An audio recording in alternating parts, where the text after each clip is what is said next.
श्री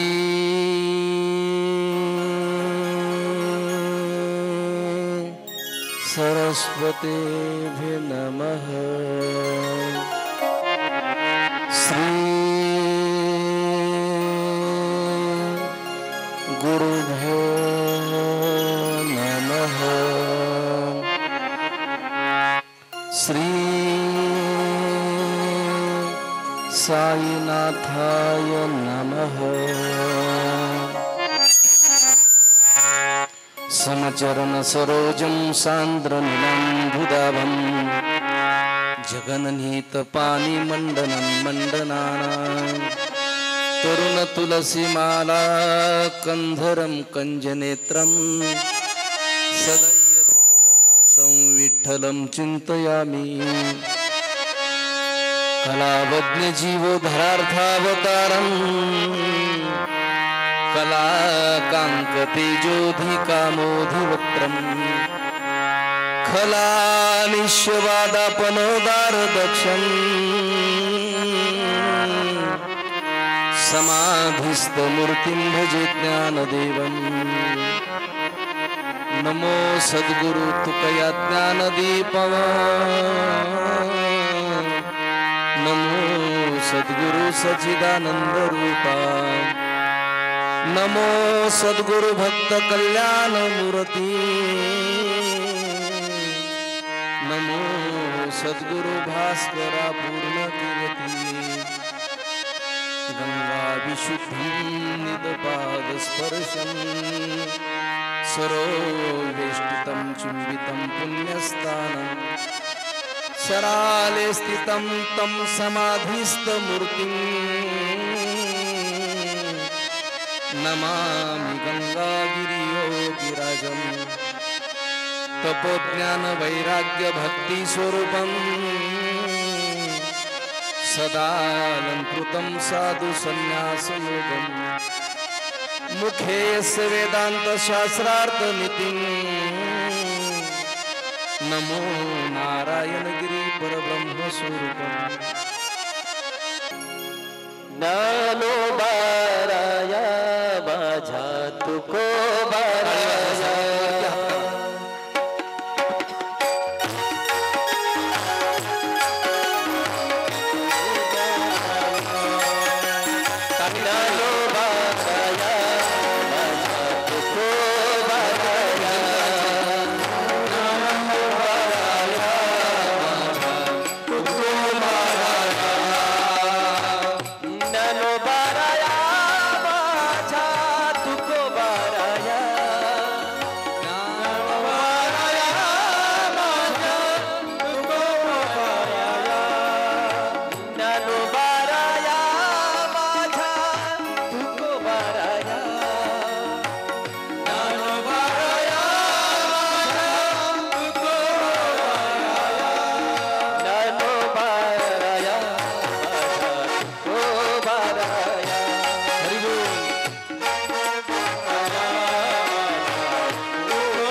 तुकोबाराया ज्ञानोबाराया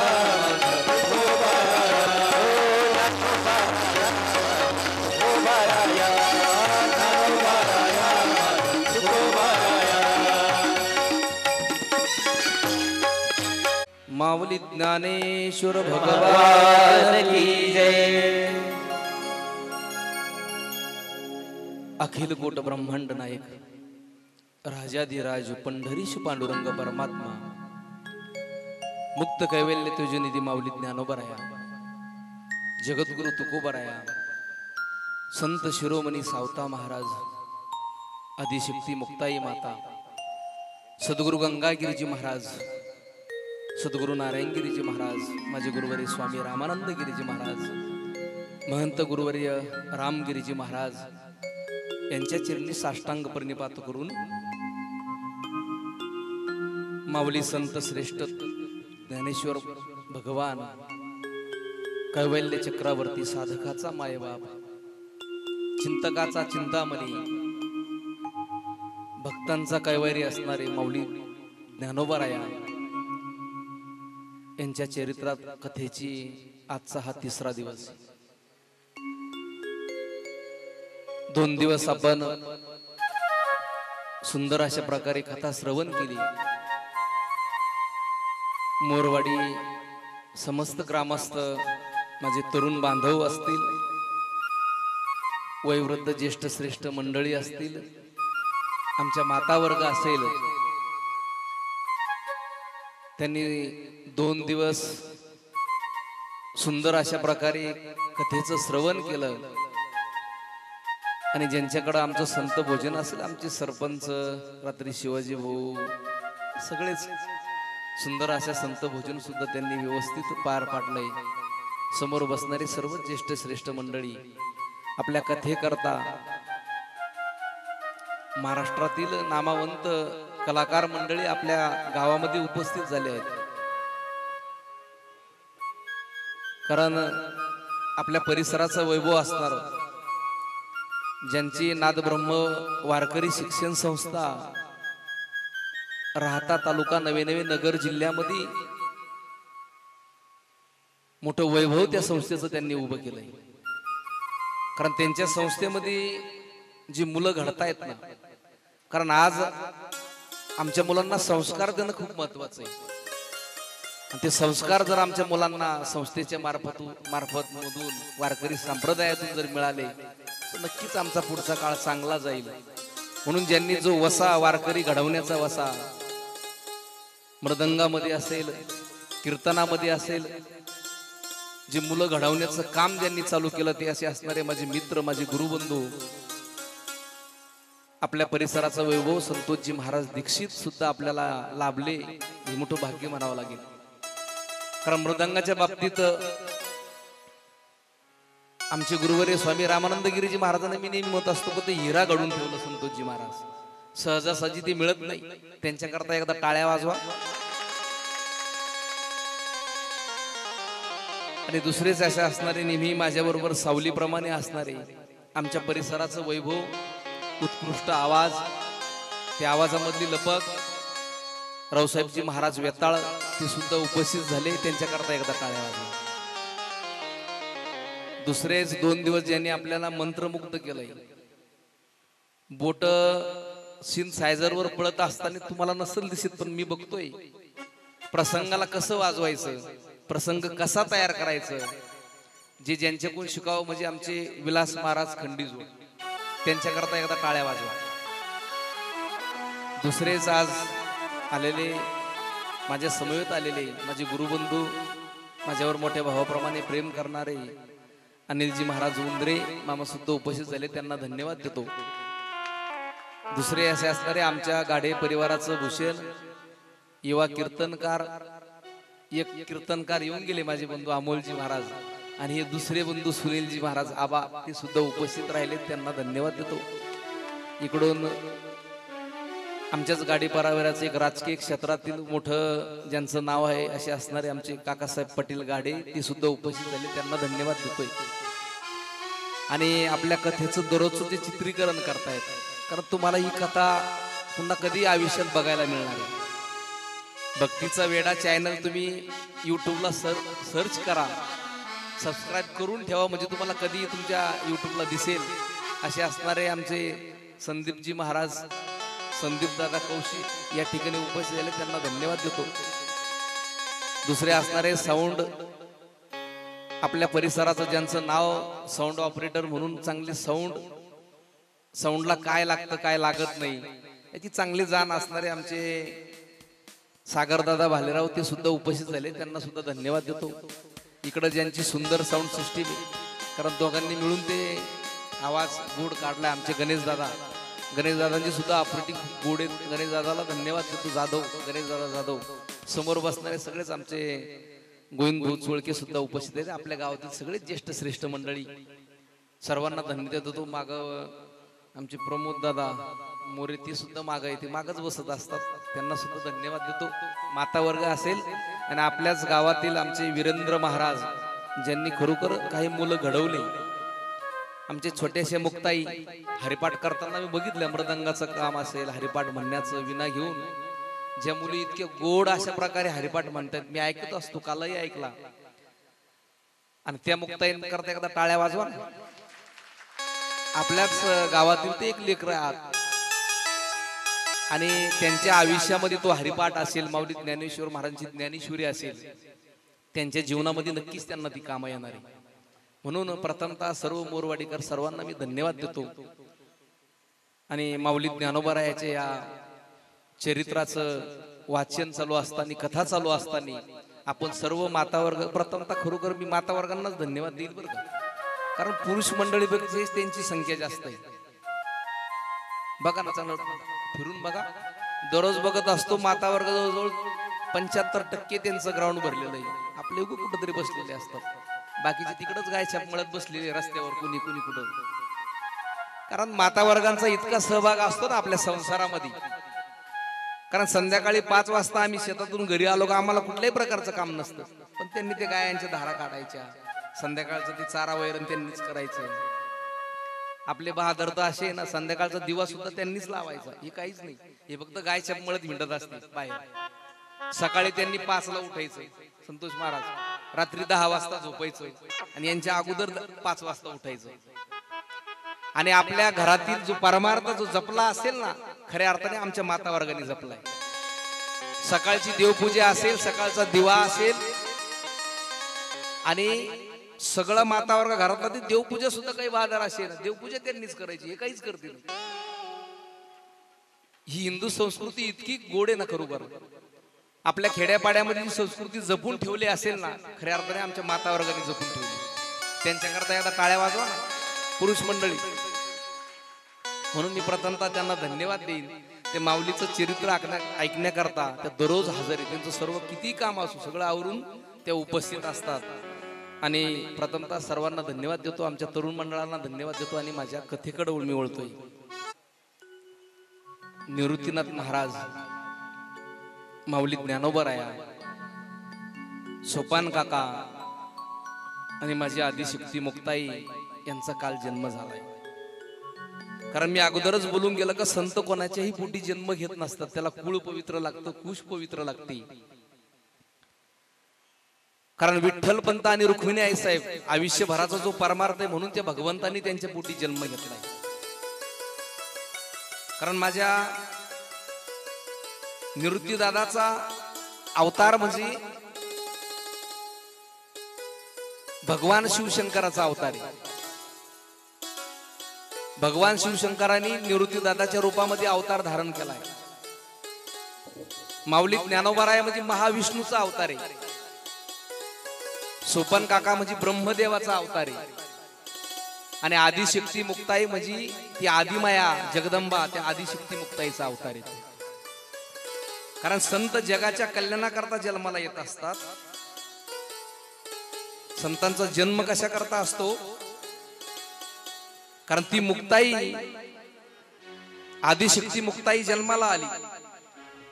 ज्या शक्तीचा अवतार मुक्ताई रूपाने झाला, तिचे वर्णन श्रीमद भागवत कथेमध्ये केलेलं आहे. स्कंद योग मायेच्या रूपाने भगवान विष्णूने त्यांचं स्तुती केलेली. त्या मुक्ताईला विजया म्हटलेलं आहे, वैष्णवी म्हटलेलं आहे. अंबिका, चंडिका, माधवी, चाणक्या, माया आणि नारायणी त्या मुक्ताईला उपमा दिलेली. मुक्ताई तिन्ही देवाची जननी आहे, ती मुक्ताई माता. मुक्ताबाई नमोती होऊन पावनी, आद्यत्र ये जननी देवाची, असा त्या मुक्ताईचा अवतार आहे, आदिशक्ती आहे. आणि मुक्ताईचा जन्म कधी झालाय? ज्या दिवशी नवरात्र सुरू होतंय का त्याच दिवशी त्या आदिशक्तीचा जन्म आहे. संत अवतार घेताना कधी घ्यायचं हे सुद्धा ठरवून घेत असतात. म्हणून चारी भावंडांचा जन्म झालाय. हळूहळू विठ्ठलपंत, रुक्मिणी आईसाहेब यांना इतका आनंद झाला. 4 मुलं जन्माला आले. माझे निवृत्ती दादा भगवान शिवाचा अवतार आहे, पण इतके गोंडस, सावळा तो रंग, असे गोड दिसायचे. ते कुरुळे केस, डोक्यावरती ते केसाचा बांधलेला बुचुडा, चेहरा इतका गोंडस निवृत्ती दादांचा होता. त्याच्यानंतर माऊली ज्ञानोबराया, महाविष्णूचा अवतार माऊली ज्ञानोबरायाचा. तेजदार चेहरा आहे, ते गोंडसवाने रूप माझ्या माऊली ज्ञानोबरायाचं. बघतच राहील माणूस असं होतं. सोपान काका ब्रह्मदेवाचा अवतार आहे. सोपन काका सुद्धा खूप गोंडस दिसायचं, पण माझी मुक्ताई सगळ्यात लहान होती. तिन्ही भावंड त्या मुक्ताईला इतके खेळवायचे ना. मुक्ताई दिसायला खूप गोंडस होती, आदिशक्तीचा अवतार आहे. कसं रूप त्या मुक्ताईनं धारण केलं असेल. आणि ती दिसणारी मुक्ताई निवृत्ती दादाने तिला कडेवरती घ्यावा, माझ्या माऊली ज्ञानोबरायाने कडेवरती घ्यावा. भाऊ मोठा असावा आणि बहीण छोटी असावा. बरं का, भाऊ मोठा असावा आणि बहीण छोटी असावी. 4 मुलं झाली. समाजाने इतका छेळ लावला तरी त्यांना इतका आनंद वाटायचा. 4 लेकरांमध्ये विठ्ठलपंतांना, रुक्मिणी आई साहेबांना खूप आनंद वाटायचा. त्यांना इतकं समाधान वाटायचं की ते आभाळ ठेंगणं झालं होतं. कारण आज जर धकाधकीच्या जीवनामध्ये जर आम्ही विचार केला ना, तर परिवारामध्ये 4 मुलं म्हणलं तो आनंदच वेगळा असतो. हम दो हमारे दोच्या विरोधात असं समजू नका बरं का. मी आजची परिस्थिती अशी, घरामध्ये फक्त 2च लेकर आहे, एक मुलगा आणि एक मुलगी. याच्या पलीकडे आमचा संसारच नाहीये. कारण आम्ही म्हणत असतो का कुटुंब लहान सुख महान, ते बरोबर आहे. मग नुसतं जीवनामध्ये जीवन जगत असताना पैसा म्हणूनच सर्व करायचं का? नाहीये. कारण एकच मुलगी, एकच मुलगा असल्यावर, जुना काळ आठवा बरं जरा. घरामध्ये 4 माणसं होती, परिवार मोठा होता. एखादा आजारी पडला तर बाकीचे त्याला दवाखान्यात नेण्यासाठी असायचे ना. तो परिवाराचा आनंद वेगळा असायचा. कारण संध्याकाळी जुने माणसं जर एकत्र जेवायला जर बसले ना, सगळे एका ठिकाणी जेवायला बसायचं. असं नव्हतं का कुणी कधीही जेवत होतं, असं नव्हतं. संध्याकाळी सगळे एकत्र कुटुंब जेवायला बसणार. तो विचार विनिमय त्यावेळेला काळामध्ये होत होता. एकमेकाचे विचार एकमेकाला देत होतो. पण आजची परिस्थिती अशी, घरामध्ये सगळे 4च माणसं आहे, पती पत्नी 2 मुलं. पण त्या मोबाईलच्या युगामध्ये इतके व्हायला गेले ना, इतके व्हायला गेले. 4 माणसं घरामध्ये, पण 4 ठिकाणी 4 जण मोबाईल घेऊन बसलेले असतात. ही आजची परिस्थिती. कारण त्या मोबाईलचा वापर करा, पण त्याचा अतिरेक होतो हे आम्हाला लक्षात येईना. घरामध्ये 4 माणसं 4 मोबाईल जर घेऊन बसलो, काय एकमेकाचा विचार नाही होणार आहे? एकमेकाचा विचार होईल का? नाही होणार. कारण संध्याकाळचा प्रसंगच तो असा असतो की त्याच वेळेस एकमेक माणसं जेवताना एकत्र बसलेले असतात, एकमेकाचे विचार असतात. पण आजची परिस्थिती एवढी बिकट आहे. मुलगा कुठेतरी रस्त्यावरती मोबाईल घेऊन बसलेला असतो, बाप त्याच्या बेडरूम मध्ये मोबाईल घेऊन बसलेला असतो, पत्नी स्वयंपाक करताना किचनच्या त्या खिडकीवरती मोबाईल ठेवलेला असतो, तिचंही स्टेटस बघण्याचं काम चालू असतं. मुलगी कुठेतरी तिच्या बेडरूम मध्ये मोबाईल बघत असते. नाही, जुना काळ आठवा. कारण जुन्या लोकांचा आम्ही आदर करायला शिकलं पाहिजे. जुना काळ जरा आठवावं बरं. कारण ते लेकरू जर रडायला लागलं ना, म्हातारं काय करायचं जुन्या काळामध्ये? जुन्या आजी काही बसलेल्या इथे, लेकरू जर रडायला लागलं तर त्याला लगे मांडीवरती घ्यायचं.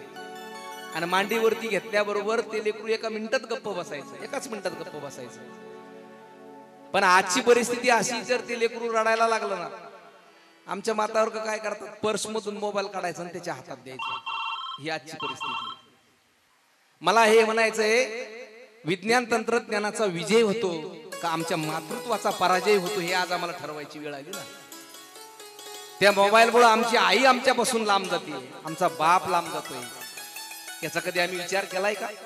मी म्हणत नाही मोबाईल वापरू नका, जरूर वापरा, पण त्याचा अतिरेक होईल एवढा वापर करू नका. मोबाईल ती गॅजेट असं काढलं ना, वापरलं, व्यवस्थित वापर केला तर आपल्याला त्याच्यातून सुख मिळणार आहे. पण दुरुपयोग जर केला तर आम्ही नक्कीच वाया जाणार आहे, हे लक्षात ठेवा. म्हणून ज्या वेळेस गरज आहे त्याच वेळेस वापरत चला. छोट्या छोट्या लेकरांच्या हातामध्ये मोबाईल देऊ नका. पण आज इतका फॅड आला का शाळेचे क्लास सुद्धा ते ऑनलाईनच. कारण जे बघायचं नाही ते आमची मुलं बघून जातात आणि त्याच्या जीवनामध्ये नक्कीच ते मुलं वाया जातात. म्हणून जेवढं तुम्हाला आपल्या मुलांना आवरता येईल तेवढं आवरा. मोबाईलच्या बद्दल त्याच्या हातामध्ये ज्ञानेश्वरी द्या ना. जगद्गुरु तुकोबारायचा गाथा त्या मुलाच्या हातामध्ये द्या. आम्ही ज्ञानेश्वरी, जगद्गुरु तुकोबारायचा गाथा जर आमच्या मुलाच्या हातात दिला कधीच ते वाया जाणार नाही. आजची परिस्थिती इतकी बिकट आहे. पाहुणा जर घरी आला ना, आई जर चहा घेऊन आली ना, तरी तो पाहुणा घरात बसला बेडवरती तरी ते मोबाईल मध्ये लक्ष असतं त्याचं. आई समोर येते म्हणजे चहा घ्या ना, मग तो वरती बघतोय, मग चहा घ्या. जुन्या काळातला पाहुणा जर आला तर तो पहिला विचारायचा, आई मुलं कशी आहेत, पाऊस आहे का तुमच्याकडे, पाणी आहे का. हे इतकं डिस्टर्ब असतं ना, ते मोबाईल मध्ये बघत असतं. तेवढ्या घाईमध्ये म्हणतं का तुमच्याकडे छोट्या पिनचा चार्जर आहे का, माझ्या मोबाईलची बॅटरी डिस्चार्ज झाली. ही आज आमची परिस्थिती. आम्ही पाहुणा गेलो तर तो मोबाईल आमच्या खिशात घालून ठेवला पाहिजे ना. आम्ही जीवन जगतोय कसं, कसं जीवन माणसाने जगलं पाहिजे. सुख माणसामध्ये आहे, त्या मोबाईल मध्ये सुख नाहीये. सुखाचे साधना आम्ही करून ठेवले, पण ते साधना आम्हाला सुखच देतील का, नाही देणार ना. माऊली ज्ञानोबराय म्हणतात ना, किंबहुना सोय जीव आत्मा याचे आहे, तेथ जे होय तया नाम सुख. जीव आत्मा तेथील आहे, म्हणजे माणसामध्ये आम्हाला सुख मिळणार आहे. एकमेकाचा विचार विनिमय झाला तर जीवनामध्ये सुख मिळणार आहे. तसं सुख मिळू शकत नाहीये. आणि त्या काळामध्ये माझे माऊली ज्ञानोबराया, निवृत्ती दादा, सोपान काका, चारी भावंड एकत्र खेळायचे. इतका आनंद माझ्या रुक्मिणी आई साहेबाला यायचा ना. चारी लेकरांकडे बघितलं का खूप समाधान वाटायचं, खूप समाधान वाटायचं. पण समाजाने, संन्यासीची मुलं म्हणून समाजाने इतका त्रास द्यायला सुरुवात केला. त्या धर्म मार्तंडांनी त्या काळामध्ये खूप त्रास द्यायला सुरुवात केला. विठ्ठल पंतांना म्हणले तुम्ही संन्यास घेतला होता, तुम्हाला संसार करण्याचा अधिकार नाहीये, पुन्हा तुम्ही संसार थाटलाय. आणि त्या मुलांना गावात जर आमचे निवृत्ती दादा, सोपन काका, माऊली ज्ञानोबा या मुक्ताई गावात जर मुलांमध्ये खेळायला गेले ना, तर समाज त्यांना त्या मुलांमध्ये खेळू सुद्धा देत नव्हते. म्हणायचे संन्यासीची मुलं आहे, आपल्या मुलांमध्ये यांना खेळू देऊ नका. दुसऱ्याच्या घरामध्ये विठ्ठल पंतांना, रुक्मिणी आई साहेबांना प्रवास नव्हता. कुठंच कोणाच्या घरी यायचं नाही, कोणाला स्पर्श करायचं नाही, विहिरीवरती पाण्याला सुद्धा येऊ द्यायचं नाही. इतका त्रास त्या धर्म मार्तंडांनी त्या काळामध्ये दिलाय. किती त्रास सहन केला आमच्या विठ्ठल पंतांनी. शेवटी विठ्ठल पंतांनी विचार केला आणि आळंदी सोडली आणि सिद्ध बेटामध्ये राहायला सुरुवात केली. गावापासून लांब. गाव खूप त्रास द्यायचं, खूप त्रास द्यायचं. एकदा ती मुक्ताई आईच्या पाठीमागं दुडू गावामध्ये आली. ज्ञानदादा बरोबर होते, निवृत्ती दादा होते. आणि त्या मुक्ताईना ती बाकीचे मुलं खेळत होते, ते मुक्ताईनं बघितलं. बघितल्याबरोबर मुक्ताई त्या खेळण्याकडे पळत गेली. ते खेळणं हातात घेतलं आणि तेवढे ज्या मुलाचं जे खेळणं होतं ना, त्याची आई पळत आली आणि त्या मुक्ताईच्या हातातून खेळणं हिसकवलं, मुक्ताईला लुटून दिलं. मुक्ताई रडायला लागली, दादा मला ते खेळणं हवंय. माझी माऊली ज्ञानोबा म्हणली, मुक्ता अगं समाज आपल्याला समाजामध्ये घेत नाही काय, समाजाने आपल्याला वाळीत टाकलंय का, किती त्रास द्यावा या समाजाने. नाही मुक्ताई, ते खेळणं मागू नको तू. समाज खूप विचित्र आहे काय मुक्ताई, कसला विचार करते.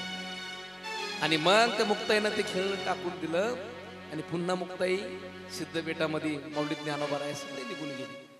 म्हणजे समाजाने इतका त्रास त्यांना द्यावा त्या चारी भावंडांना. मुलं हळूहळू मोठे व्हायला लागले. समाज समाजामध्ये घेत नाहीये. शुद्धोपंतांना काळजी वाटायला लागली, कारण आमच्या लेकरांची मुंज झाली पाहिजे. कारण ब्रह्मांड कुळामध्ये जन्माला आलेले ते चारी भावंड, पद्धत होती कधी मुंज करावा लागत होती. लेकरांची जर मुंज केली नाही तर समाज नाव ठेवईल, समाज समाजामध्ये घेणार नाही. आणि विठ्ठलपंतांनी ठरवलं त्या धर्म मार्तांडाकडे जायचं. आणि आळंदीमध्ये ब्राह्मण समाज भरपूर होता. त्या धर्म मार्तांडाकडे गेले, विचारलं मला माझ्या मुलांची मुंज करायची, परवानगी द्याल? इतके विचित्र त्या काळामधली माणसं होती. ते म्हणले नाही, संन्यासीची मुलं आहात तुम्ही, तुम्हाला समाजामध्ये राहण्याचा अधिकार नाहीये, तुम्ही गावात सुद्धा प्रवेश करायचा नाही. त्यांनी मुंज करण्याचं नाकारलं. शेवटी बाकीचे काही होते, म्हणले एक काम करा. विठ्ठलपंत म्हणले काय नाही, त्र्यंबकेश्वरला जाते, ब्रह्मगिरीला 108 प्रदक्षिणा घाला.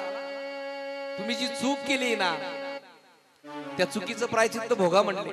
प्रदक्षिणा घाला, मग नंतर आम्ही समाजामध्ये घेऊ. 4 लेकरं, विठ्ठलपंत, रुक्मिणी आई साहेब, छोटी छोटी लेकरं आहे. जुन्या काळचा कसा प्रवास असेल आठवा तो जरा. आळंदीवरून त्र्यंबकेश्वरला जायचंय, रस्त्याने जंगल आहे, वाघाची भीती आहे. एवढा त्रास त्या समाजाने दिलाय ना, इतका त्रास दिला. आणि विठ्ठलपंतांनी विचार केला का आपल्याला त्र्यंबकेश्वरला जावं लागणार. आणि विठ्ठलपंत 4 लेकरांना घेऊन, रुक्मिणी आई साहेब सगळे त्या त्र्यंबकेश्वरची वाट धरली. जाता जाता भीमाशंकरला गेले. भीमाशंकरला गेल्यावरती तिथं दर्शन घेतलं. त्या पिंडूतून तिथं पाण्याचा झरा येतो. भगवान शिवशंकराचं दर्शन घेतलं. तिथून त्या जंगलातला प्रवास काटत काटत त्र्यंबकेश्वरला गेले. कुशवर्तामध्ये स्नान केलं आणि स्नान करून ब्रह्मगिरीला प्रदक्षिणा मारायची. आणि ब्रह्मगिरीला प्रदक्षिणा मारण्याकरता निघाले. 8 दिवस दररोज उठायचे, ते प्रदक्षिणा मारायचे. आणि एकदा प्रदक्षिणा मारण्याचं सुरू झालं आणि आभाळ भरपूर आलंय. त्या विजांचा कडकडाट सुरू झाला, हवा सुटली, विजा कडकडतायत. आणि त्याच वेळेस पाऊस सुरू झाला. कोणीही कोणाला दिसेना. 4 भावंड, विठ्ठलपंत, मुक्ताई, रुक्मिणी आई साहेब. पण इतका जोराचा पाऊस, इतका वारा, त्याच्यामध्ये एकमेकाला कोणी दिसायलाच तयार नाही, कोणीच कोणाला दिसेना. आणि तेवढ्यात निवृत्ती दादा कुठंतरी जंगलात एका रस्त्याने निघून गेली. रुक्मिणी आई साहेब आक्रोश करती, माझे दादा, निवृत्ती दादा कुठे आहे, निवृत्ती दादा कुठे आहे? विठ्ठलपंतांनी 3 लेकरांना धरलंय. पाऊस जोराचा सुरू आहे, पण त्यांच्या हातातून कुठंतरी नजर चुकीना निवृत्ती दादा निष्ठून गेले. आणि निवृत्ती दादाचा शोध घ्यायला लागले. तितक्यात वाघाची डरकळी, वाघाच्या भीतीनं निवृत्ती दादा कुठं निघून गेला सध्या तपास लागला. भीती वाटायला लागली की वाघाने खाल्लं तर नसेल ना. आणि निवृत्तीनाथ महाराज त्या जंगलचा रस्ता काढत काढत गहिनीनाथाच्या गुहेमध्ये गेले. आणि गहिनीनाथाच्या गुहेमध्ये गेल्यावरती निवृत्तीदादाने तिथं दर्शन घेतलं. पण त्याच ठिकाणी आमच्या निवृत्तीनाथ महाराजांना साक्षात्कार झाला गहिनीनाथाचा. गहनी प्रसादे निवृत्ती दातार, गहनी प्रसादे निवृत्ती दातार, गहनी प्रसादे निवृत्ती दातार, गहनी प्रसादे निवृत्ती दातार. ज्ञानदेवा सार चोजविले, ज्ञानदेव सार चोजविले, ज्ञानदेवा सार चोजविले. हरिमुखी म्हणला, हरिमुखी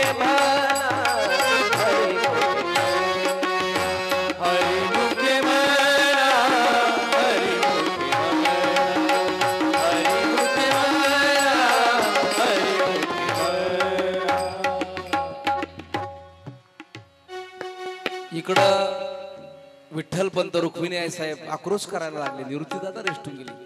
किती दुःख असावं माणसाच्या जीवनामध्ये. दुःखाची काही सीमा असते ना. समाजाने इतका छेळ करावा. गोंडसवानी 4 लेकरं आहेत.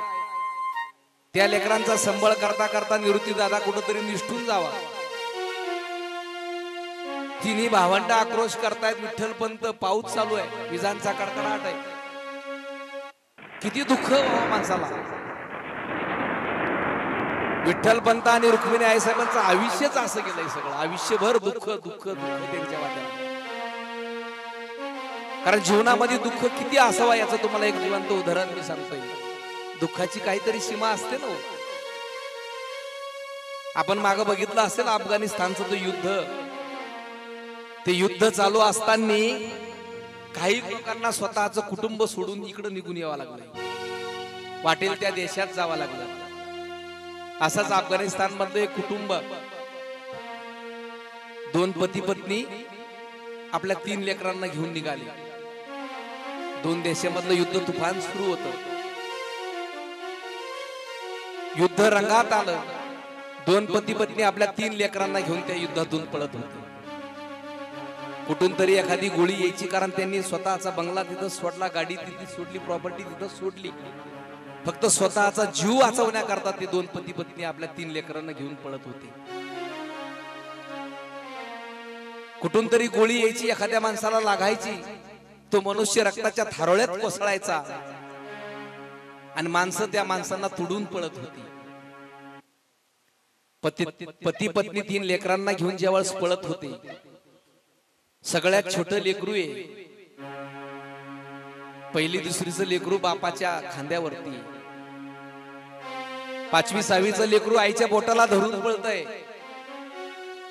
सगळ्यात मोठं लेकरू 9वी 10वीचं ते पुढे पळत होतं आणि ते म्हणत होतं, बाबा पळा, बाबा पळा, गोळ्या येत आहेत, लोकांना गोळ्या लागतायत, लोक जमिनीवरती कोसळतायत. बाबा पळा, गाडी इथं सोडा, बंगला इथं सोडा, कसलाही विचार करू नका, बाबा फक्त आपला जीव वाचवा, बाबा आपला जीव वाचवा. आणि ते दिसेल त्या रस्त्याला पळत होते. 3 लेकरं आणि 2 पती पत्नी. जे पुढं पळणारं लेकरू सारखं पळत होतं, पाठीमागून एक लेकरू खांद्यावरती बापाच्या, एक लेकरू आईच्या हातात. पण ते जे पुढं पळणारं लेकरू पळत होतं ते म्हणत होतं, बाबा चला, आई चला, बाबा चला, आई चला. आणि तितक्यात एक गोळी आली आणि त्या लेकराच्या छाताडामध्ये लागलं. ते लेकरू जमिनीवरती कोसळलं. जमिनीवरती कोसळल्याबरोबर बापाने आक्रोश केला, म्हणजे बाळा काय झालं, बाळा काय झालं. बाप त्या लेकराजवळ गेला. ते लेकरू म्हणत होतं, बाबा मला गोळी लागली, पण तुम्ही तुमचा जीव वाचवा, तुम्ही नका थांबू, बाबा तुम्ही थांबू नका, आई तू थांबू नको, माझ्या 2 भावंडांना घेऊन तुम्ही पळा, पण तुम्ही थांबू नका, बाबा तुम्ही थांबू नका. असं म्हणता म्हणता त्या पोराने तिथंच प्राण सोडला त्या लेकरांनी. आणि दोन्ही पती पत्नींनी विचार केला, त्या लेकराला सोडून जायचंय. त्यांचं मन त्या लेकराला सोडून जायला तयार नव्हतं. जमिनीवरती गत प्राण झालेलं लेकरू त्याला सोडून जायचंय का त्या 2 लेकरांचा प्राण वाचवायचा. असं करता करता त्या कसलाही विचार न करता त्या लेकराला तिथंच सोडलं. मेलेलं लेकरू होतं ते, त्याला सोडून दिलं. बापाने ते लेकरू खांद्यावरती घेतलं. आई एका लेकराला हातात धरून पळत सुटले. पुन्हा पळत सुटले. पळता पळता पळता कुठून तरी गोळी यायची, कित्येक लोकांना लागायची, लोक धारातीर्थ पडायचे, रक्ताच्या धारोळ्यात कोसळायचे. लोकांचा आक्रोश ऐकल्यावर यांना अजून थरकाप व्हायचा. शेवटी इतक्यात एक गोळी सुसुसू करीत आली आणि ज्या बापाच्या खांद्यावरती छोटं लेकरू होतं ना, ते लेकराला लागली आणि ती लेकरू तिथंच गत प्राण झालं. बाप अजूनच आक्रोश करायला लागला. खांद्यावरती ते लेकरू आहे, त्या आईच्या हातामध्ये एक लेकरू आहे. ते खांद्यावरचं लेकरू बापाला म्हणत होतं, बाबा मला गोळी लागली, मला टाकून द्या, तुम्ही जा, बाबा तुमचा जीव तुम्ही वाचवा, मला सोडून जा इथे, बाबा मला सोडून जा, बाबा तुमचा जीव वाचवणं तुम्हाला गरजेचं आहे, माझ्या आईचा जीव वाचवा, माझ्या भावाचा जीव वाचवा, पण बाबा मला टाकून द्या. पण बापाचं काळीच त्या लेकराला टाकायला तयार नव्हतं. कसं बस दोघे पती पत्नींनी ते मेलेलं लेकरू खांद्यावरती, त्यानं शेवटी प्राण आपला सोडला. खांद्यावरती मेलेलं लेकरू आहे, एक लेकरू आईच्या हातात आहे. पळता पळता पळता कशी रेल्वे त्यांनी पकडली. रेल्वे पकडून त्या रेल्वेमध्ये रात्रभराचा प्रवास केला. पण रेल्वेमध्ये काही लोक होते, ते मेलेल्या लेकराचा वास यायला लागला. लोक म्हणले, अहो ते लेकरू गत प्राण झालं, किती दिवस तुम्ही बरोबर वागावं लागला, फेकून द्या म्हणले रेल्वेच्या खाली त्याला. बापाच्या एका मांडीवरती ते मेलेलं लेकरू आहे, दुसऱ्या मांडीवरती ते जिवंत लेकरू थकलंय, झोपी गेलंय ते रेल्वेमध्ये. पळून पळून ते लेकरू थकलं होतं. पळून पळून थकलेलं लेकरू ते सुद्धा झोपी गेलं. मेलेलं लेकरू एका मांडीवरती. लोक म्हणले, अहो जवळ नदी येते ना, त्या नदीमध्ये फेका लवकर, नदी जवळ येईल म्हणले. आता मेलेलं लेकरू त्या खिडकीतून नदीमध्ये फेकून द्या म्हणले. असं करता करता नदी जवळ आली. नदी जवळ येत होती. बापाचं काळीच त्या लेकराला फेकायला तयार नव्हतं. लोकांनी घाई केली, फेका त्या लेकराला, फेका मेलेल्या लेकराला फेका, असं लोक म्हणत होते. नदी जवळ आली आणि बापानी धगधगताच्या हृदयामध्ये लेकराला फेकूशी वाटत नव्हतं. आणि त्या घाईमध्ये बापाने काय केलं, मेलेलं लेकरू मांडीवरती तसंच ठेवलं, पण ते जिवंत लेकरू झोपी गेलं होतं. घाईमध्ये जिवंत लेकरू होतं, हातामध्ये तेच घेतलं, तेच खिडकीच्या बाहेर फेकून दिलं. आणि फेकल्याबरोबर ते लेकराचा आवाज आला, बाबा बाबा. आवाज आल्यावर बापाचं काळी उठवायची परिस्थिती झाली. तेवढ्यात बापाच्या लक्षात आलं, जिवंत लेकरू आपण खिडकीच्या बाहेर फेकलंय आणि मेलेलं लेकरू आपल्या मांडीवरती. आणि तेवढ्यात ते शब्द आईनं बघितलं, त्या मेलेल्या लेकराकडे. जिवंत लेकर खिडकीतून फेकल्याबरोबर आईनं बघितलं ना, आईनं स्वतःचा प्राण त्या रेल्वेमध्ये सोडला. 3 लेकर गेले, एकुलतं एक लेकरू राहिलं होतं. मला सांगा, त्या बापावर किती दुःखाचा प्रसंग आला होता. पत्नी गेली, 3 मुलं गेले. याला म्हणतात दुःखाची परिसीमा. दुःख किती असावा जीवनामध्ये. तसं माझ्या माऊलीत ज्ञानोबराय विठ्ठलपंत असतील, रुक्मिणी आईसाहेब असेल, किती दुःख यांना सहन करावं लागलं. समाजाने किती छेड करावा. याला कुठेतरी दुःखाची सीमा असते ना.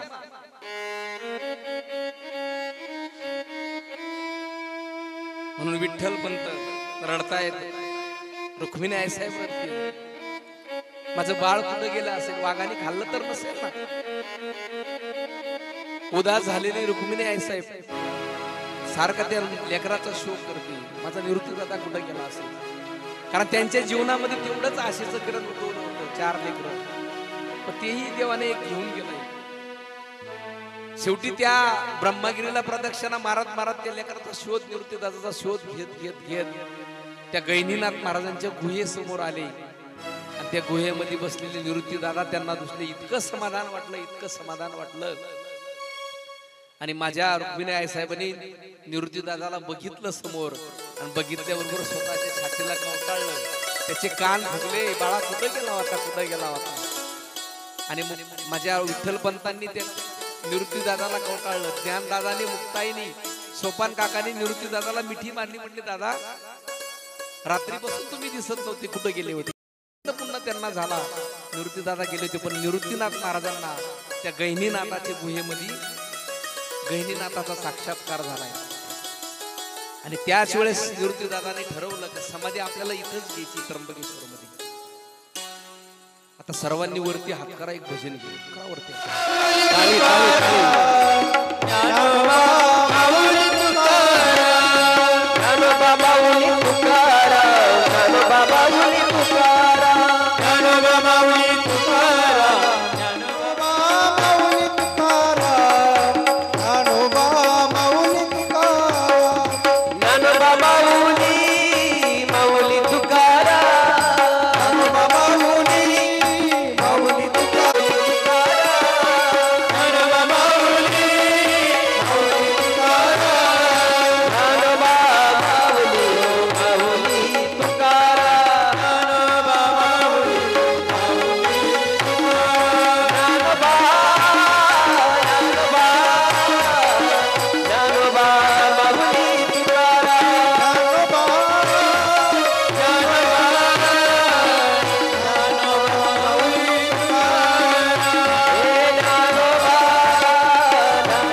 विठ्ठलपंत आणि रुक्मिणी आईसाहेब निवृत्तीदादाची भेट झाली.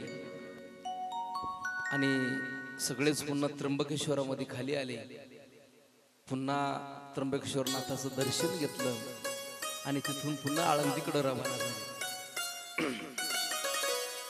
आळंदीकडे रवाना झाल्यावरती आळंदीमध्ये आले. तीर्थयात्रा करत करत करत पुन्हा आळंदीमध्ये आली. सिद्धबेटामध्ये राहायला लागले. सकाळ झाली. पुन्हा विठ्ठलपंत धर्म मार्तांडांकडे गेले. म्हटले आम्ही त्र्यंबकेश्वरला जाऊन आलो. त्या ब्रह्मगिरीला प्रदक्षिणा मारली. समाज इतका विचित्र आहे. ज्यांनी सांगितलं होतं त्या ठिकाणी हजरच नव्हते. ते म्हणले तुम्हाला कोणी सांगितली ब्रह्मगिरीला प्रदक्षिणा मारायला? नाही म्हणले आम्ही तुमचा स्वीकार करू शकतच नाही. तुमच्या लेकरांची मुंज होऊच देणार नाही म्हटले आम्ही. नाही म्हणले. म्हणजे समाजाने त्यांना त्या काळामध्ये किती त्रास दिला हो, किती त्रास दिला. इतका त्रास देऊन सुद्धा माझ्या माऊली ज्ञानोबरायाने, मुक्ताईने, निवृत्तीदादा, सोपान काका असेल, नेहमी संतांनी नेहमी समाजाचं भलंच बघितलं नव्हतं. इतका त्रास देऊन सुद्धा. कारण आम्ही भगवंताला बघितलं नाही, पण आम्ही संतांच्या रूपाने त्या भगवंताला बघत असतोय. कारण आमच्या परिसरामध्ये सद्गुरू गंगागिरीजी महाराज, सद्गुरू नारायणगिरीजी महाराज, संत साईबाबा हे संत महात्मे जर आपल्या परिसराला मिळाले नसते तर आपण कुठं असतोय. समाजाने एवढा त्या संतांना त्रास देऊन सुद्धा नेहमी संतांनी समाजाचं भलंच बघितलंय ना. नेहमी भलं बघितलं. कधीच समाजाला त्रास संतांनी दिला नाही. कारण देवाचा अवतार आणि संतांच्या अवतारामध्ये फरक आहे. भगवान परमात्मा अवतार धारण करतोय. या विश्वामध्ये जर पाप वाढलं, ज्यांनी त्रास दिला त्याचा नाश करण्याकरता जगाचा मालक जन्म घेत असतो. त्याचा वध करण्याकरता भगवान परमात्मा अवतार धारण करत असतो. पण संत जन्म कशा करता घेतात? एखाद्याने कितीही त्रास दिला त्याला फक्त सुधरायचं हे संतांच्या डोक्यात असतं. त्याचा घात करायचा नाही. तो कितीही वेगळा वागला ना, पण त्याला सुधरवायचं कसं हे संतांचे विचार असतात. म्हणून भगवंतापेक्षाही संतांना श्रेष्ठ मानलेलं आहे. त्याचे मने जो आभोले, जे कारंजले गांजले त्याचे मने जो आभोले, जे कारंजले गांजले त्याचे मने जो आभोले, जे कारंजले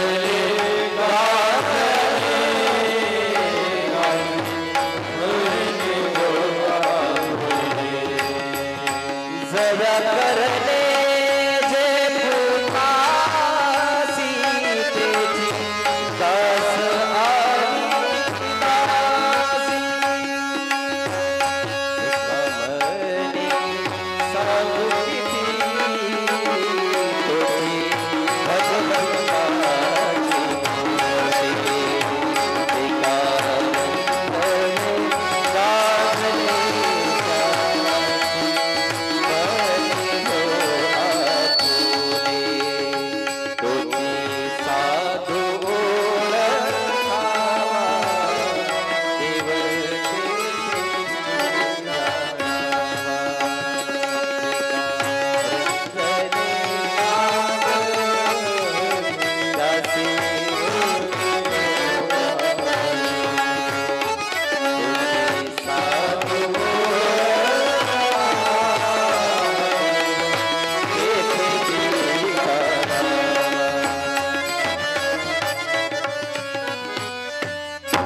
जे कारंजले गांजले.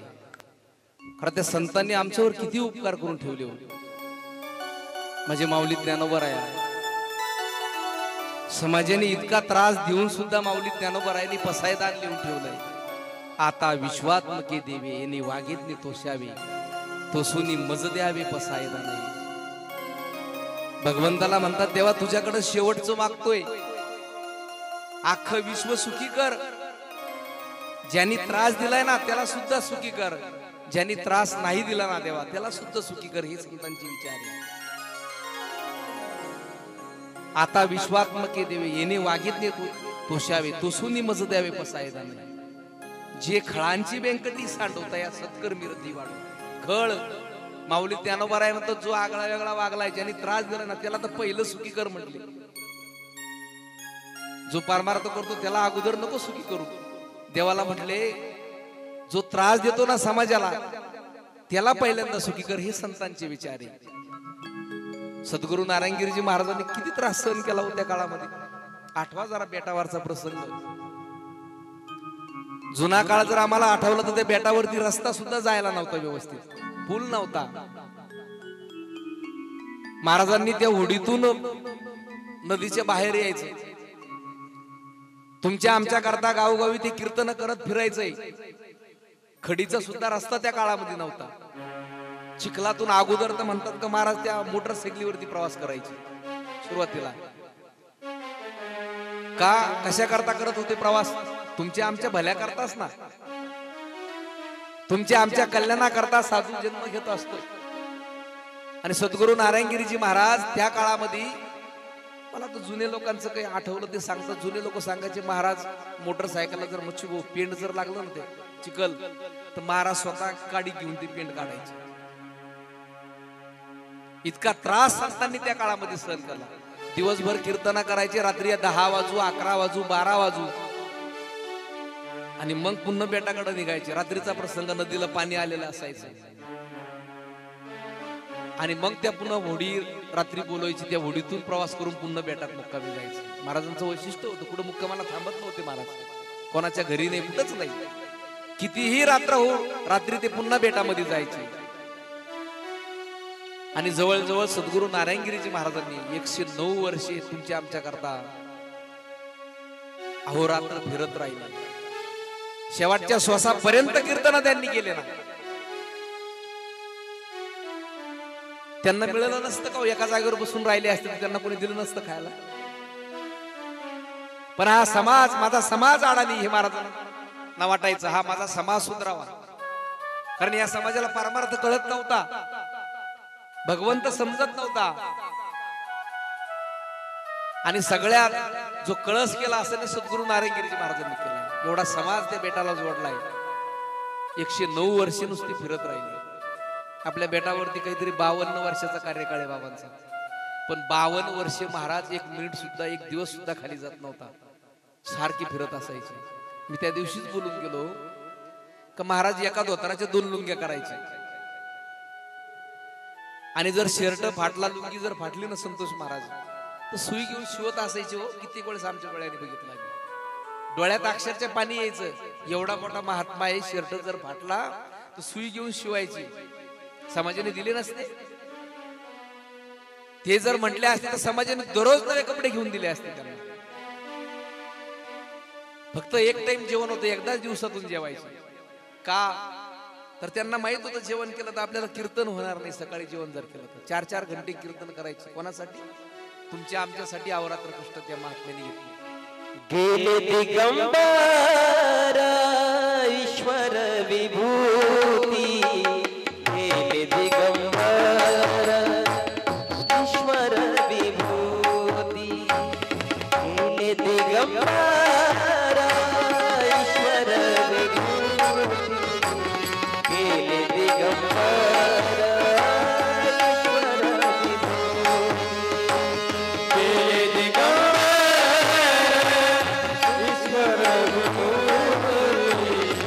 विभूती, गेले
म्हणून सद्गुरू नारायणगिरीजी महाराज सद्गुरू नारायणगिरीजी महाराज होते. तुमच्या आमच्या समाजाकरता रात्रंदिवस त्यांनी कष्ट घेतले. तसं माऊली ज्ञानोबारायाचारी भावंड समाजाने किती त्रास द्यावा.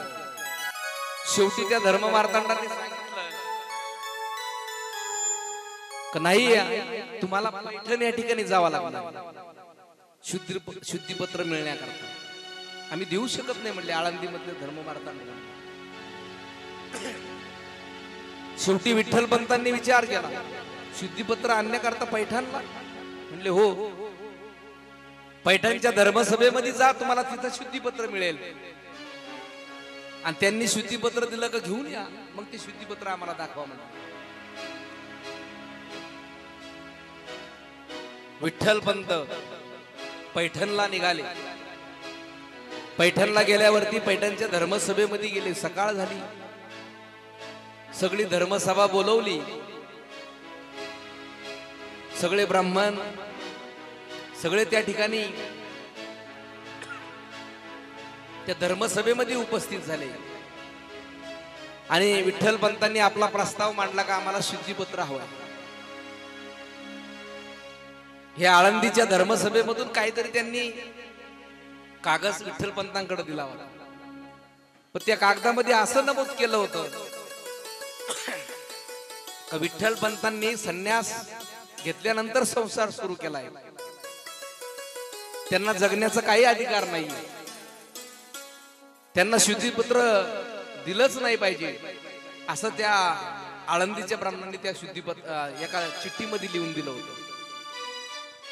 कारण ज्या छोट्या कोर्टाचा जर निकाल लागला तर त्याच संदर्भ पकडून मोठं कोर्ट निकाल देत असते. तसं आळंदीच्या त्या ब्राह्मणांनी जे त्या चिठ्ठीवरती लिहून दिलंय ना, तेच पैठणमध्ये सिद्ध झालं का नाही, विठ्ठलपंतांना शुद्धीपत्र नाही द्यायचं. असं म्हणल्यावरती विठ्ठलपंतांची पायाखालची जमीन सरकली. शुद्धीपत्र नाही. विठ्ठलपंतांच्या डोळ्यात पाणी आलं.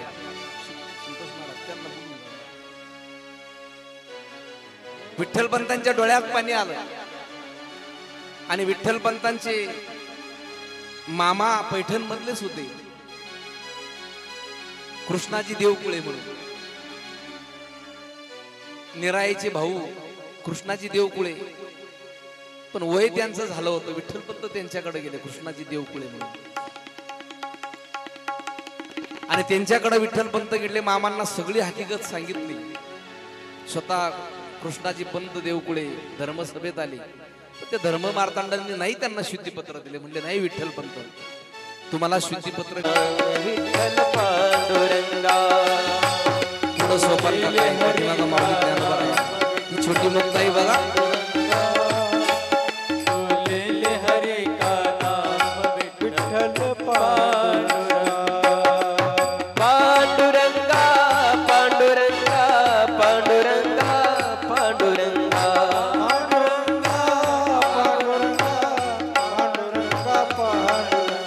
पांडुरंगा पांडुरंगा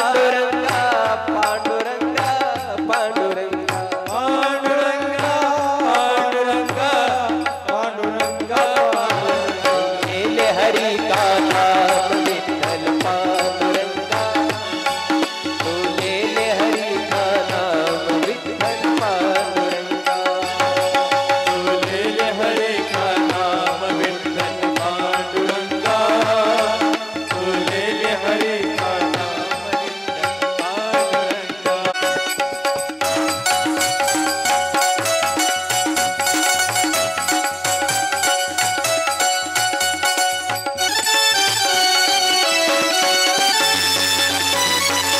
पैठणच्या धर्मसभेमध्ये विठ्ठलपंतांना नाही शुद्धीपत्र मिळालं. कृष्णाजी देवकुळे गेले सुद्धा नाही शुद्धीपत्र दिलं त्या धर्म मार्तांडाने. आणि विठ्ठलपंत नाराज झाले.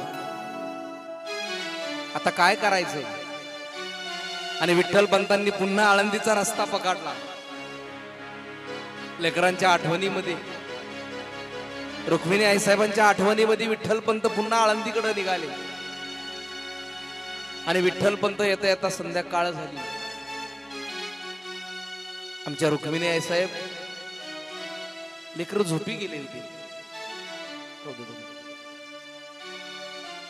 आणि विठ्ठल पंत आळंदीमध्ये आले, ते झोपडीच्या समोर आले, दरवाजा वाजवला. आमचे विठ्ठल पंत दरवाजा वाजवला. दरवाजा वाजवल्याबरोबर रुक्मिणी आईसाहेब बाहेर आल्या. दरवाजा उघडला आणि रुक्मिणी आईसाहेब म्हणल्या विठ्ठल पंतांना, अहो भोजन करून घ्या ना, भोजन करा ना तुम्ही. विठ्ठल पंत म्हणले, नाही ग, मला भूकच नाही. रुक्मिणी आईसाहेब म्हणले, का? इतका लांबचा प्रवास तुम्ही करून आले, मग तुम्हाला भूक कशी नाही? आणि त्याच वेळेस विठ्ठल पंत म्हणले, नाही ग रुक्मिणी, मला नाही जेवायचं.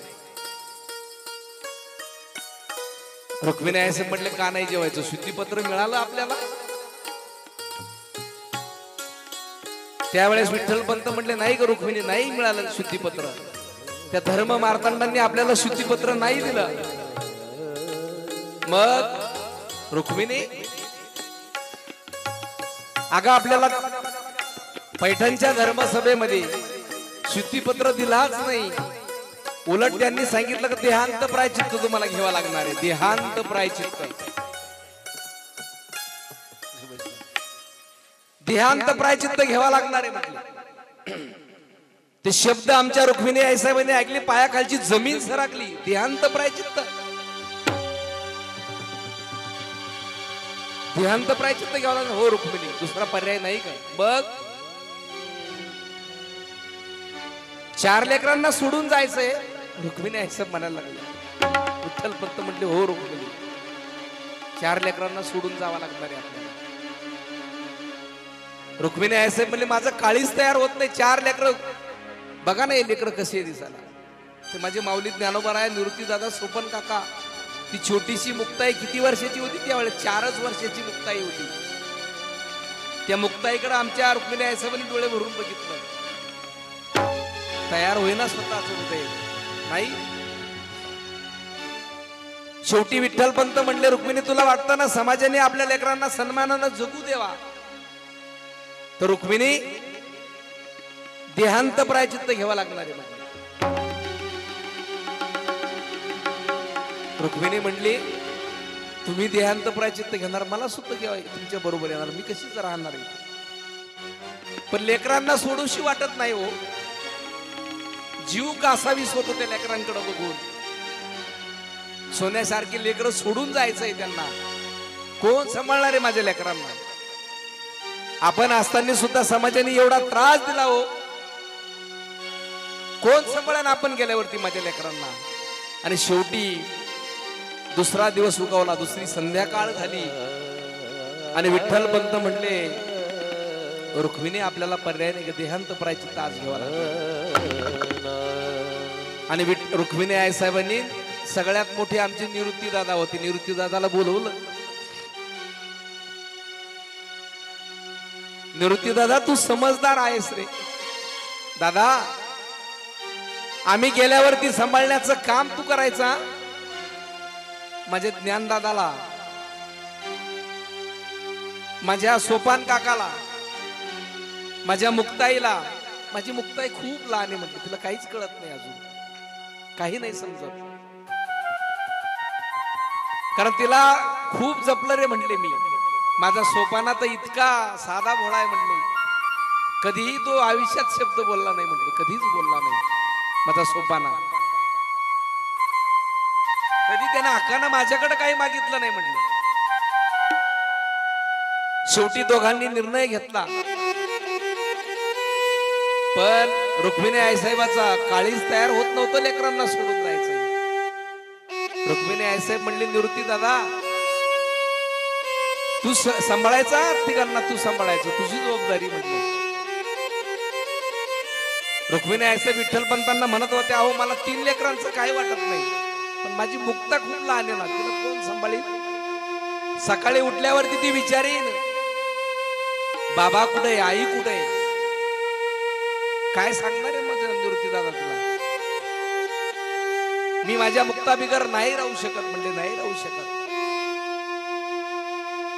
शेवटी दुसरा पर्याय नव्हता. विठ्ठल पंत म्हणले, रुक्मिणी, तुला वाटतं ना समाजाने सन्मानानं माझ्या लेकरांना जगू द्यावा आपल्या लेकरांना, तर आपल्याला देहांत प्रायचित्त घ्यावं लागणार आहे. समाज आपल्या लेकरांचा सांभाळ तेव्हाच करणार आहे म्हटली. आणि दोघांनी रात्री 12 वाजता निर्णय घेतला देहांत प्रायचित्त घेण्याचा. चारी लेकर निवृत्ती दादा, चारी लोक झोपलेले त्या पर्णकुटीमध्ये. लावलं त्या मुक्ताईला, तिच्या रुक्मिणी आई साहेबांनी. आणि त्या मुक्ताईकडे बघत बघत उमऱ्याची सीमारेषा ओलांडली. विठ्ठलपंत आणि रुक्मिणी आई साहेब दोघेही ते लेकरांकडे बघत बघत उमरेची सीमारेषा ओलांडली. रात्रीचा प्रसंग आहे.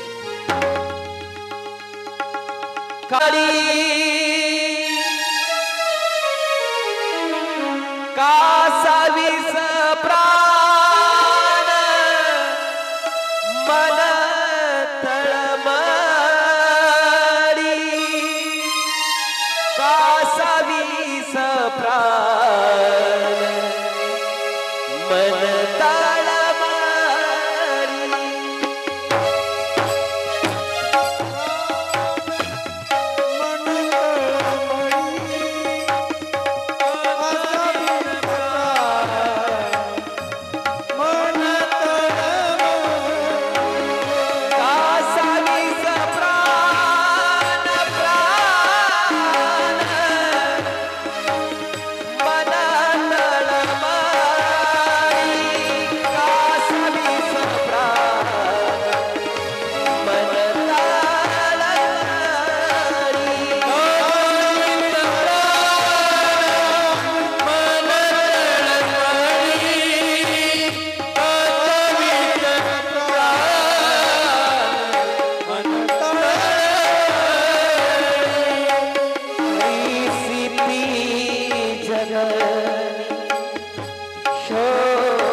रुक्मिणी याचा तो प्रसंग जरा आठवा डोळ्यासमोर. हा प्रसंग आठवताना लेकरांना सोडून जाताना आई महिला मंडळ विचार करा. त्या रुक्मिणी आईसाहेबांनी किती त्या लेकरांच्या बाबतीत विचार केला असेल. 4 लेकरांना रुक्मिणी आईसाहेब सोडून गेले. प्रसंग आठवा डोळ्यासमोर आणत. रुक्मिणी आईसाहेब आणि विठ्ठलपंत यांनी समाजाने सन्मानाने माझ्या लेकरांना जगू द्यावा ही अपेक्षा होती. म्हणून दोघांनी इंद्रायणीच्या डोहामध्ये देहांत प्रायचित्त घेतलंय. आणि सकाळ झाली. सकाळ झाल्यावरती सकाळी माऊली ज्ञानोबाराया निवृत्ती दादा सोपान काका उठले. छोटीशी मुक्ताई उठली. उश्याला असलेलं पत्र माझ्या माऊलीने हातात घेतलं. हातात पत्र घेतलं माझ्या माऊलीत ज्ञानोबारायाने. विठ्ठल पंतांनी त्याच्यात लिहिलं होतं, ज्ञाना हे ज्ञाना, ज्ञाना बाळा आम्ही देहांत प्रायचित्त घेतलं रे. निवृत्ती दादांना सगळी कल्पना दिली. पण ज्ञाना तू ज्ञानी आहे. समाजाने तुम्हाला सन्मानानं जगू द्यावा म्हणून आम्ही निर्णय घेतला रे. आणि समाजाने तुम्हाला सन्मानाने जगू द्यावा. बाळांनो आम्हाला माफ करा रे, आम्ही चूक केली, माफ करा. शब्द माझ्या माऊलीनं ऐकल्या वाचल्याबरोबर माऊलीच्या डोळ्यातून खळखळ पाणी आलं. माऊली ज्ञानोबाराया रडायला लागले.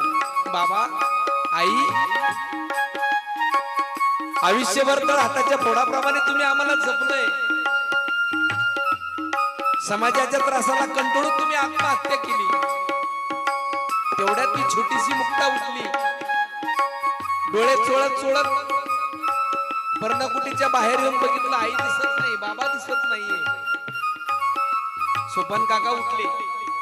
ती मुक्ताई आईचा शोध घेती, बाबाचा शोध घेती. छोटीशी मुक्ताई पण नाही दिसना तिला कुठे.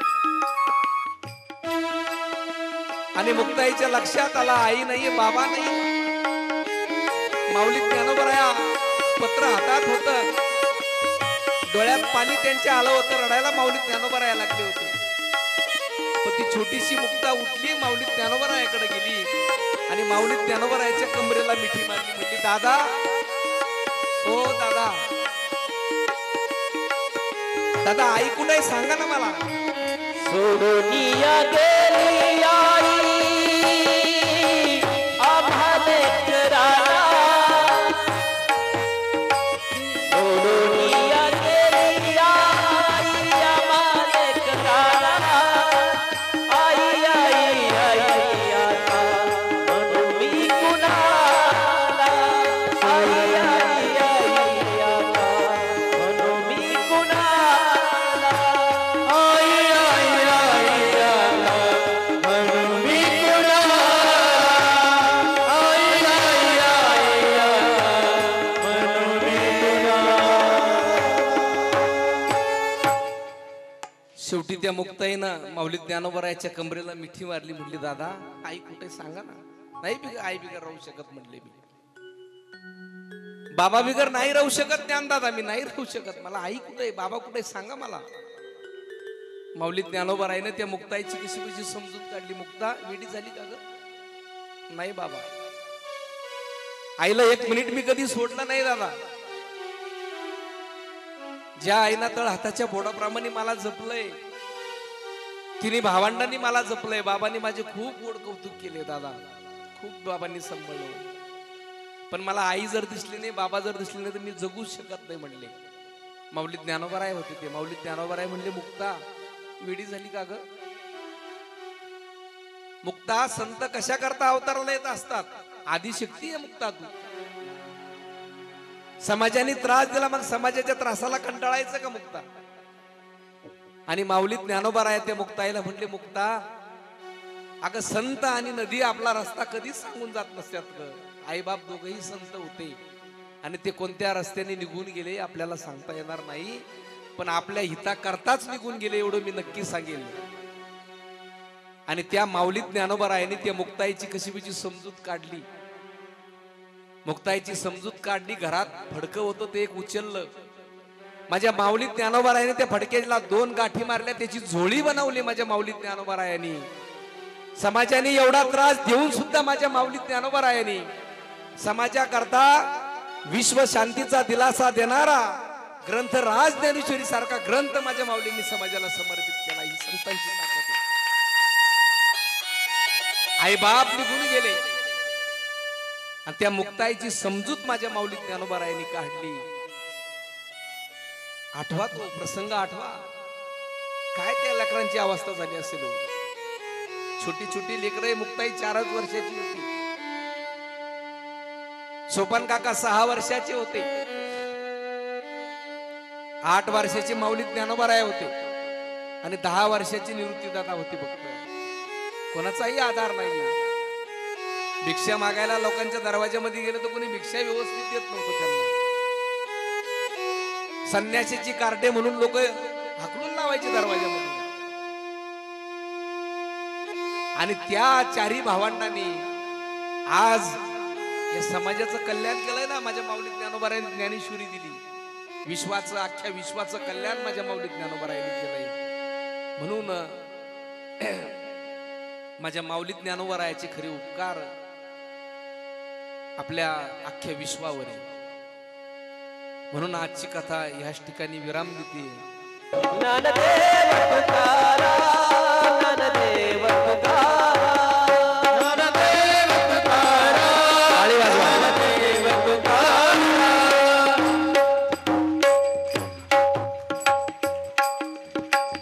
आरती ज्ञानराजा